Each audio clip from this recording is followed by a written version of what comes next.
Bolas luminosas apareceram no céu e elas refletiam como metal. Tá bom, você foi na área 51, mas não é assim, tipo, eu não posso ir lá na área 51. Esse teu treinamento aí que tu fez pra tu chegar, tá na lista, tudo mais, pra poder se candidatar, tu teve que se envolver com a NASA, tu teve que se envolver com a área 51, com algum bagulho assim, Da cara? área 51, né? A área 51 foi, na verdade, Tu foi na área 51? Fui na área 51 para provar para mim mesmo que eu tinha culhões naquela época, vamos dizer assim, né? Eu era mais jovem e a área 51 era um desafio que eu acreditava como uma coisa impossível, né? Falar assim, Cara, nossa, tá bom, você foi na área 51, mas não é assim, tipo, eu não posso ir lá na área 51. Teve uma galera fazendo lá dancinha lá um tempo atrás aí, fantasiado de ET na área 51 e tudo mais, e tinha lá uns caras armados pra furar quem tentasse entrar. Como é que foi isso? eu tava nos Estados Unidos quando um cara criou uma comunidade no Facebook, uma página, né, no Facebook, vamos invadir a área 51. Isso viralizou, entrou 2 milhões de pessoas falando assim, vamos combinar o dia e a hora. Vamos fazer uma avalanche ali, entra Aham. todo mundo, né? Era mais ou menos assim. E o Trump chegou e falou assim, se vocês forem, vai tomar tiro. Falou bem assim, direto ao ponto, né? Porque é uma área militarizada, né? Não é só uma ex-base secreta, né? Porque a área 51 já caiu em filme, já caiu em Assim, tudo, né? tem no Indiana As pessoas- Jones, área é, 51, pô. já- Mas era a última base secreta, né? A área 51. E existem diversas lendas por trás da área 51, que ali existe engenharia reversa de um disco Tu já ouviu voador, falar que ali naquele gringo lá? Como é que é o nome dele mesmo? Eu sempre esqueço, cara. o Robert Lazar, Lazar, Bob Lazar, Bob, isso aí. o apelido é Bob. Ele é o cara que diz ele, né, que voltou de lá e ele tinha sido contratado para fazer a engenharia reversa num disco voador. Numa né? parada num motor antigravidade. Tá lá alguma no coisa assim. Netflix para você assistir, Eu você vi, é olhar muito olho ruim. no olho. Eu vi, é muito ruim. E Você acreditou nele? Cara, então, ó, vou te falar. Eu vi esse documentário aí, é ruim, porque tem uns trechos assim meio... a construção do documentário é meio tosca, pra ser Você achou? sincero. Mas ele fez um podcast com o Joe Rogan, que, cara, ele fala várias paradas ali que são fáceis de acreditar, vai? Então, eu Ele não tô... desenha a nave espacial ali, né? Eu lembro. não tô dizendo que eu acredito, mas eu também não tô dizendo que eu não acredito. O que você pensa? Bom, eu já falei que eu acredito em vida fora da Terra. Sim. E que eu não acredito pouco, eu acredito muito. E que tenha muita vida. Agora, até aí acreditar que alguém chegou aqui, numa nave espacial, num disco voador, aí eu já tenho ressalvas. Ele falou que tem uma porrada de nave lá. Então, aí já é um pouco mais delicado, porque aí eu precisaria de outros tipos de provas, né? Aham. Eu sou um feliz proprietário de, numa dessas andanças colhendo materiais históricos, caiu na minha mão uma relíquia, que você não vai acreditar, mas vai ficar para um outro podcast que você me chamar, porque eu tenho esse material. Eu estava na Hungria e ali eu encontrei um antiquário. Você lembra aquele filme dos Gremlins? Lembro. Você lembra o antiquário que tinha no início do Aham. filme, onde encontraram o Dismo, né, Aham. que é o Gremlin lá? Então, eu entrei num lugar bem louco, que nem aquele ali. Ah. Aí tinha o velhinho e ele só falava húngaro. E o húngaro, você sabe que é uma língua que dizem que uma raça alienígena chegou, ensinou húngaro e foi embora. Eu não sei nem porque- como soa húngaro. Porque ela não tem nenhuma irmã com nenhuma língua Entendi. conhecida. Ela não... Ninguém descobriu ainda. É realmente uma das línguas mais difíceis de se falar. E ela não se liga ao germânico, nem ao latim, nem ao cirílico. Enfim, é uma coisa assim. O húngaro realmente é único, né? Imagina eu me comunicando com o húngaro. Né? Não tinha, é jogo de mímica ali, né? E eu queria falar, Brasil, coisa antiga, tem aí coisa muito antiga. Procurando coisa de Santos Dumont. Não, eu tava procurando qualquer coisa ali que remetesse em português, algum material. Tinha muito livro, assim, nas estantes e tal. Tá. Tinha uns livros lá que eu acho que era de Copérnico ali. E o que tu tava fazendo lá, cara? Cara, ali eu tava fazendo... Olha só que interessante. Quando eu tinha 10 anos de idade, eu li um livro, a minha professora pediu para eu ler um livro húngaro, chama Meninos da Rua Paulo. Então, o autor é um autor famoso lá na Hungria, tá? É tipo um Machado de Assis lá na Hungria, chama Ferenc Molnár. E aí eu estava viajando pela Europa e aí surgiu essa possibilidade de passar na Hungria. Então eu falei assim, cara, eu lembro o nome das ruas lá que estavam lá no livro, eu vou lá para saber se existiu mesmo aquela história naquele lugar. E quando eu cheguei no lugar, realmente existia tudo que estava no livro. As ruas, bonitinho, tudo certinho. Eu achei, eram uns meninos, era um livro infantil, eu li quando eu tinha 10 anos de idade, meninos que brincavam de guerra, né, de conquistar o forte do outro, era aquela coisa, né, de guerra de bolinha de areia e tal. E eu descobri esse lugar lá. E aí eu falei, olha, aqui realmente aconteceu, a rua Ferenc Molnár, existe até a praça Ferenc Molnár, tá aqui a área baldia e tudo mais, eu quero levar alguma lembrança daqui. E aí, quando eu vi o antiquário, eu falei, antiquário, eu adoro história, eu queria pegar algum registro como uma lembrança daquele lugar. E quando eu entrei nessa loja, foi interessante, porque você tenta se comunicar em inglês, eles não entendem. Brasil, já ouvi isso alguma vez na minha vida. Né? Tá. E aí ele foi lá para trás lá da loja, me deixou ali naquele momento que eu falei, o que vai acontecer agora, né? Tipo, ele me largou aqui, é para eu esperar, não é para eu esperar, não sei, né? Ficou aquela situação esquisita. E aí ele trouxe uma pastinha, se vê que era uma coisa antiga. A pastinha já era um negócio que parecia do século XV, assim, né? Toda rebuscada, com chavinhas, assim, e tudo mais. E ele falou assim, Brasil, e pôs na minha mão.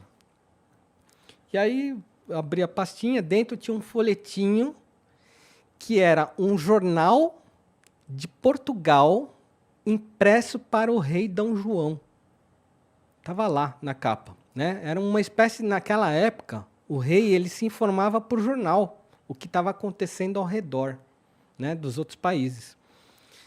E aquilo estava escrito em português, mas não em bom português, porque o português de 1760 ali é um português que as letras ali se misturam. O F, na verdade, tem som de S. Então, para você ler é um pouco chato. Entendi. Você lê bem devagar aquele documento. Mas eu falei, cara, quero levar isso aqui, né? E o cara cobrou super barato. Sei lá, foi coisa assim de 20 euros o negócio. Eu falei assim, caramba, cara, que pichincha. E o cara nem sabe o que tem nesse documento. Eu sei, porque eu leio português. E eu não li na hora do que se tratava, mas eu vi que era uma coisa muito valiosa. Olha como você dá umas, né, caçadas ali, né? Então você encontra umas coisas nessa vida. Na volta do avião, que aí eu tive tempo, falei, vou dar uma lida agora naquele documento aqui, né?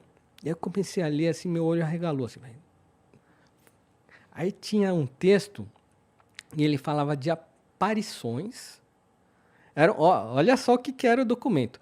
Ele falava assim, nesta data de 26 de maio de 1700, na Irlanda do Norte, se encontrou... Várias pessoas estavam a avistar o zênite, não sei, é uma linguagem toda esquisita, né? E aí eles falam assim, bolas luminosas apareceram no céu e elas refletiam como metal. Aí eu li aquilo ali e falei, como assim, bola que reflete como metal? Tem alguma coisa estranha aqui. O relato, naquela época, eles já sabiam diferenciar o que era um cometa e o que... não se sabia dizer o que era. Lembrando que isso daí muito antes, 200 anos antes de Santos Dumont. Sim, 200 anos antes de Dumont, e ali ele tem um relato naquele jornal que 1000 pessoas testemunharam lá na região da Irlanda ali, bolas de metal lutando nos céus. Falei, cara, como assim? O que pode ser isso? Aparentemente, e eu não estou dizendo que é, mas aparentemente ali é um relato do primeiro OVNI que se tem na história e foi parar na minha mão por 20 euros. E aí eu doideira. olhei aquilo ali e falei, cara, isso aqui é poderoso, deixa eu guardar isso aqui. Então, até hoje, assim, eu só mostrei para um amigo meu que é ufólogo, esse material, né? E ele olhou, aí ele já queria tirar foto, publicar, eu falei, não, peraí, calma aí, a humanidade não está preparada para isso aqui. Eu não sei o que fazer com aquele documento, mas ele faz parte hoje do meu acervo. E é muito interessante e extremamente intrigante aquele documento. Então, era um jornalzinho que era enviado para o rei, para a corte, para eles se inteirarem de tudo o que estava acontecendo na Europa. E um dos assuntos era uma coisa extremamente indecifrável, uma luta nos céus de objetos voadores. O que pode ser isso? Me diga pode você. Ser isso? Sei lá. Tu que foi na área 51, porra. Então, Como é que foi essa visita aí? É por isso que eu quis ir. Eu falo assim, meu, acontecem muitas coisas incríveis, né, nessa vida, né? Vou lá, vamos ver o que acontece, né?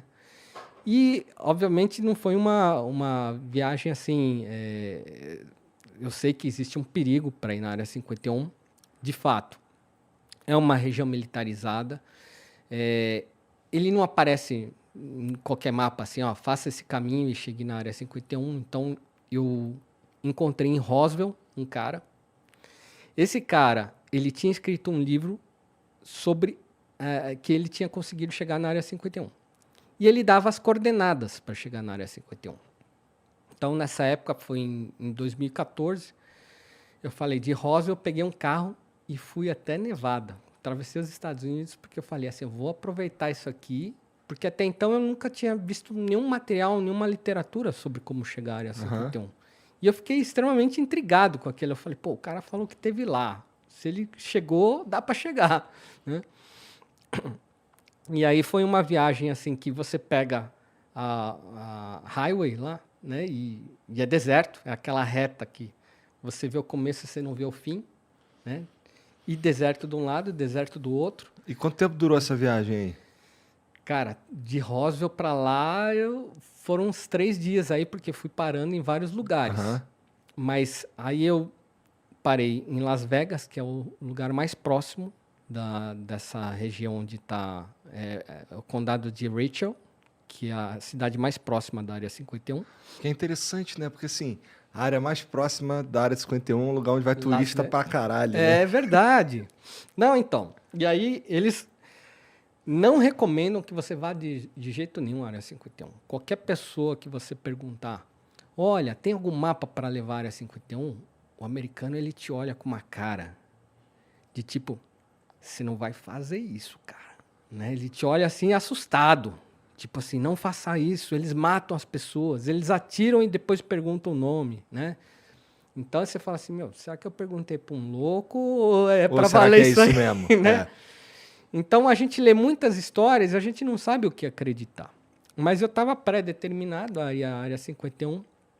E aí eu tenho no meu site, depois entra lá, só digita Palhares, área 51, você vai cair lá no meu blog que eu conto certinho o caminho para chegar lá. Também já abri porta aí para alguns brasileiros aí. Mas não vá, você vai tomar tiro. Não conheço ninguém que foi.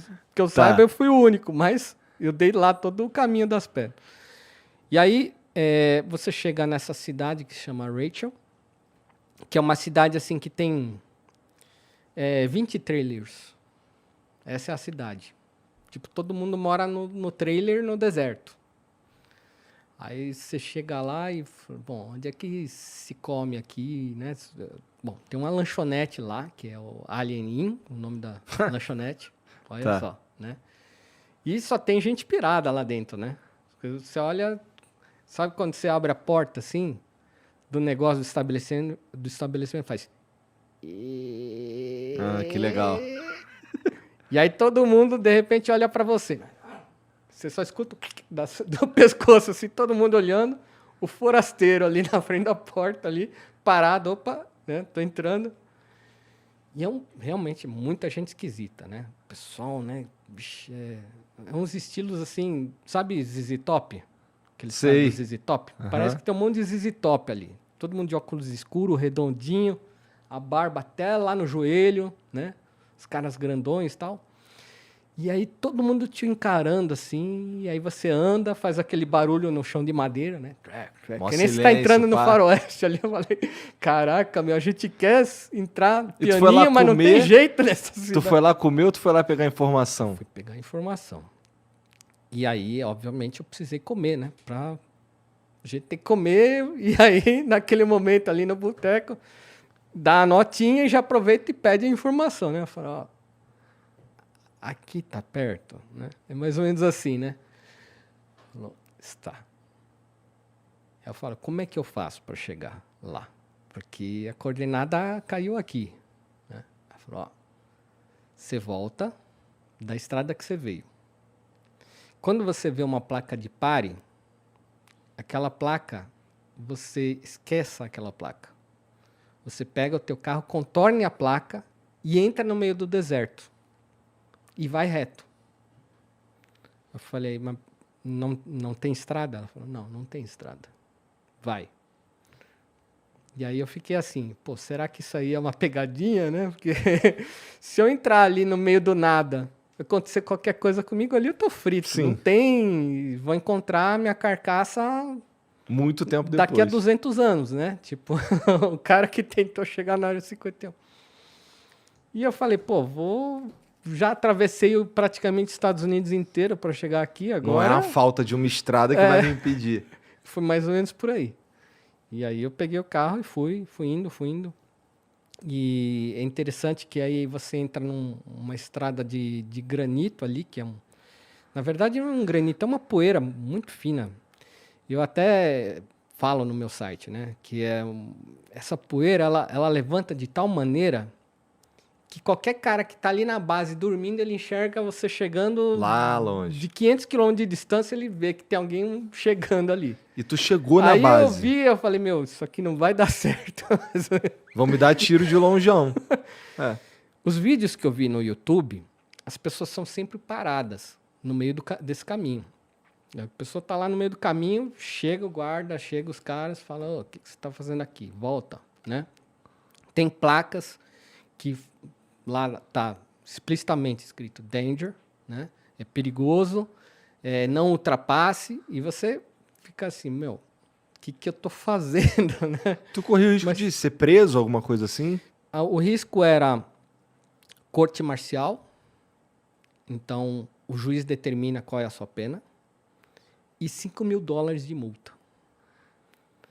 E como eu já estava naquele momento em que eu já estava tão predestinado, eu vou fazer isso e acabou, né? Não tem mais volta agora, onde eu já cheguei, eu segui em frente e eu escolhi fazer isso durante o ano novo, que, no meu entender, era um momento adequado. Né? Por razão nenhuma. Se o pessoal mamou ali, é o momento de eu chegar perto e tá todo mundo na manguaça ali. Então, foi no 1º de janeiro, de manhã, que eu resolvi fazer essa aventura. E eu consegui chegar até essa grade que delimita, assim, ó, aqui é a entrada, e daqui não passa, e ali eu E o que tem lá dentro? Um monte de prédio? Um prédio, eu quero dizer, um monte de dessa construção? Guarita, você tem ainda alguns quilômetros a percorrer. Ali é a guarita, tá. que o cara vai saber quem você é. Provavelmente os cactos com câmeras lá já viram minha placa, já fotografaram, já descobriram meu passaporte. Minha vida já estava ali, de alguma forma. Mas eu cheguei e não tinha ninguém na guarita. Então eu consegui fazer o meu momento ali de tirar algumas fotos ali, dar aquela minha turistada na região. Baixei um vídeo no YouTube e saí pianinho também, do mesmo jeito que eu cheguei. Então, tu acabou não sofrendo sanção nenhuma. Nenhuma. Peguei uma pedrinha também de lembrança, essa pedrinha da porta da área 51. Fui, cheguei no hotel, aí aconteceu uma coisa esquisita. Quando eu estava no hotel, já renderizou meu vídeo lá no YouTube. Aí eu vou abrir meu micro, né, para ver se ficou tudo certinho. Aí o meu Outlook começou a entrar mensagem assim, que nem máquina caça-níquel. Começou a girar os números assim, eu falei, caramba, me hackearam. Aconteceu alguma porcaria aqui que eu não sei qual é. Que assim, ficou louco o meu Outlook. Quando eu vi, era o quê? As minhas mensagens do pessoal que viu meu vídeo, que foi pro Trend Tops do YouTube. De repente, nível mundial, escala mundial, eu recebi 120 mil visitas em 5 minutos, foi uma coisa assim. E todo mundo ali comentando, isso daí não é área 51, é o quintal da minha casa. Isso aí, cara, você é meu herói. Oh, não, isso aí não é área 51, conta outra, mané. Então, tinha de tudo ali, né? E o pessoal comentando, e eu falei, puxa, ainda bem, pensei que já tinha invadido o meu micro aqui, né? Porque foi uma parada Bombástico. sinistra. 2014, tá falando? 2014 que eu fui pra área 51. Que doideira. E daí pra frente eu não soube de mais ninguém que chegou lá. E realmente eu tive muita sorte, porque depois eu vi vários outros vídeos e eu vi gente que se deu muito mal mesmo de ir pra lá. E eu falei, puxa, não volto mais. Já resolvi a minha parada ali.